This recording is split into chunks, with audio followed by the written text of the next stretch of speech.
So let's talk your dream life. What does your dream life look like? What is it that you really, really, really want to achieve in your life? If you have a bucket list, what's the one big thing that if you couldn't accomplish anything else on that bucket list, what's the one big thing that when you get to the end of your life, you want to be able to say that you accomplished that? One big thing you want to cross off. What is it? What does it look like? Is it traveling the world? Is it being a millionaire? Is it owning a rental property on a beach somewhere? What does your dream life look like? It's going to look different for you than it is for your neighbor. But what does it look like? What are your life's goals? If you are married, I highly encourage you to sit down with your spouse and have this conversation. There's nothing like owning your dreams together and realizing that you are walking down this path together. And many folks ask how it is that my family was able to pay off just over $55,000 in 2 years. The truth is that it started with us owning our dreams and our goals. By owning our dreams and our goals, we were able to start making steps today in order to get closer to our dream and our goal. Our life's dream is to own 60 acres minimum, completely debt-free.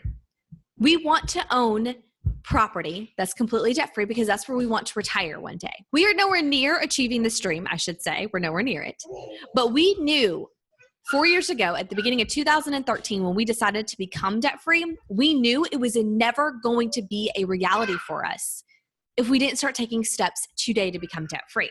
Now, you might be wondering, well, why would you want to wait so long to own this dream? Like, that doesn't make any sense. Just go take out a mortgage or a construction loan or a property loan or something and go and buy your property and build your house. And there you go. You got your dream life, right? Here's the thing. Property is not cheap. No matter where you buy property at, 60 acres is not going to be cheap. It's going to be probably at least, like this is the minimum, $500,000 without a house on it. And it's probably just going to keep going up and up and up depending on where exactly the property is and all that jazz. It's not going to be cheap.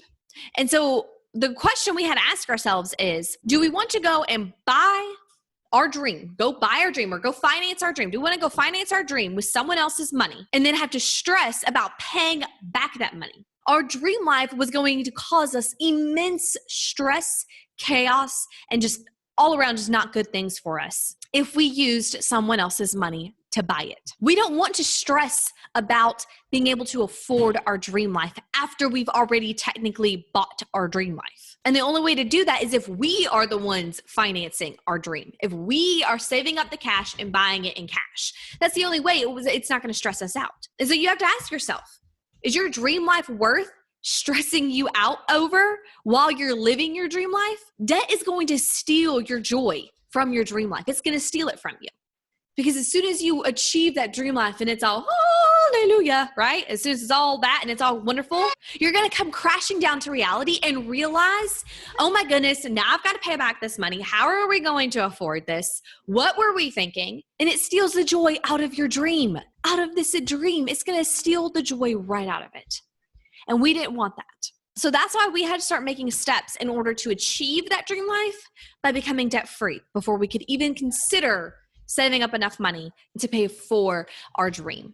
And so I encourage you today to write down what your dreams are. What are your life's goals? What are these big things that are important to you? And then ask yourselves, what steps can we take today to make that dream a reality? And make sure you ask yourself if financing that dream is really worth it. Only you can answer that question, but make sure that's a question that you ask yourself. Is financing it really going to be worth it?